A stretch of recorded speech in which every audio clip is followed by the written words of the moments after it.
Hey, welcome to this Windows channel, and this is the Tech News Update. We are Tuesday, September 27, 2016, and today in our Tech News, a new study is showing that more and more fake emails, especially fake parcel emails.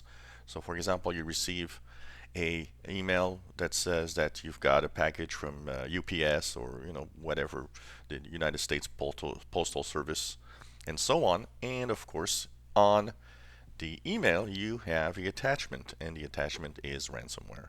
So this apparently is really on the rise, and a lot of people are getting hooked by ransomware because of this. So if you receive emails, remember that pretty much nobody sends an email to let you know that a package has arrived. And think about it twice. You know, if you're not expecting a package, maybe there are no packages. So, of course, never open attachments of this type. And of course, if you think you have a package, why not, contact UPS and ask them yourself instead of clicking on the attachments. Well, a new app for YouTube will be available soon called YouTube Go. This YouTube app, which is an official YouTube app, will let you download videos to your device so that you'll be able to watch them offline, and you'll be also able to download them, for example, on your Wi-Fi, meaning that you will not have to use data when you want to show friends some videos. So this app is soon to be released, and of course, I think this is a good idea. How many videos that you've watched on your device that takes kind of a lot of data. So I think this is cool, and in environments where you don't have any internet, well, it'd be cool to have your favorite videos available on your device also. Well, Moscow is basically starting to ditch Microsoft software. Basically, what they are doing is that apparently across Russia, the government is now saying, look, let's stop our dependence on Microsoft's software like Microsoft Office and Windows, and they are moving to other types of software that often will even be programmed in Russia. And they say that this is to stop their reliance on software that comes from foreign countries.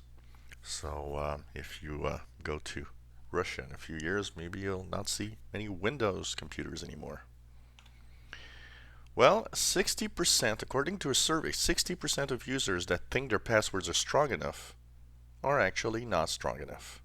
It seems that in the survey, they've asked simply what they thought about their password that they use, and they asked, well, can you give us a glimpse of what is the password that you're using on some of your websites?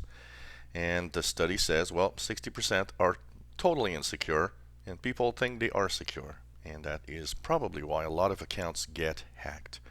And a lot of people think that when, for example, their Facebook account gets hacked, it's because Facebook had a problem.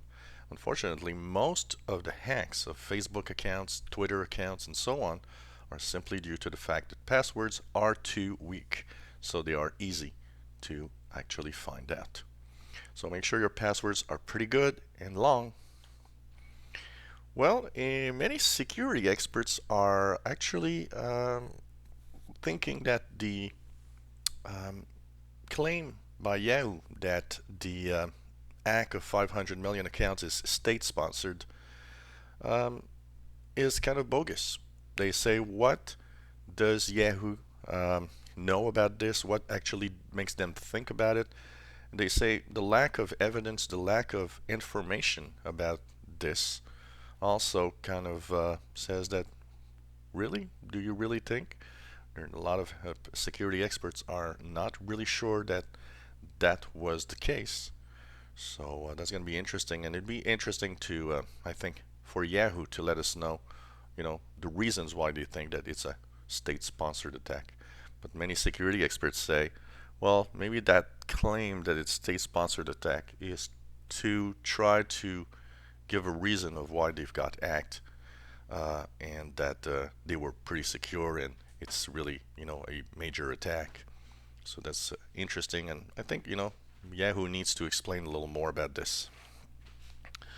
Well, a few security experts talking about Linux are saying that if we want to continue having secure Linux distros and operating systems, they will need to work on a modification of the core of Linux. And they say the reason why is that more and more devices will be running Linux in a form or another, including Internet of Things devices.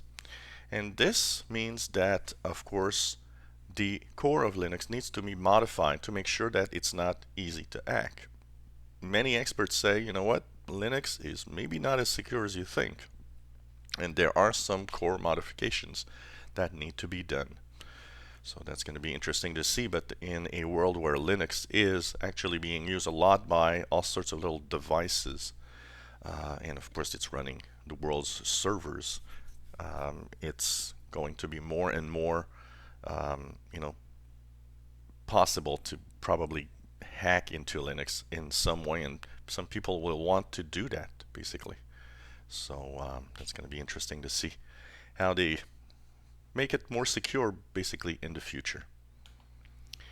And finally, Amazon has been fined for shipping batteries by air. Apparently, they are not. It's not possible for them to ship batteries by air, but Amazon been doing it anyways. And the reason why is because batteries are dangerous items and they could explode or catch fire. So Amazon apparently needs to ship them by ground. It's the only way that batteries can be sent to customers. So Amazon says, well, one of the biggest problems that I get with this is how, fast will our batteries get to our clients if we can't ship them by air, for example. So this is going to be an interesting debate, but apparently no batteries in airplanes. So this was the Tech News Update for Tuesday, September 27th, 2016. If you enjoy our videos, please subscribe to our channel. You'll be informed when new videos are online. Today is live show day at 3 p.m. Eastern Time. We will have our 90 minutes of answering your tech questions. Unfortunately, today I will not be able to present Learn the Tech because of an appointment that I have. But of course, Learn the Tech will be back next week at 6 p.m. So hope you enjoy our shows and hope that you enjoy our videos.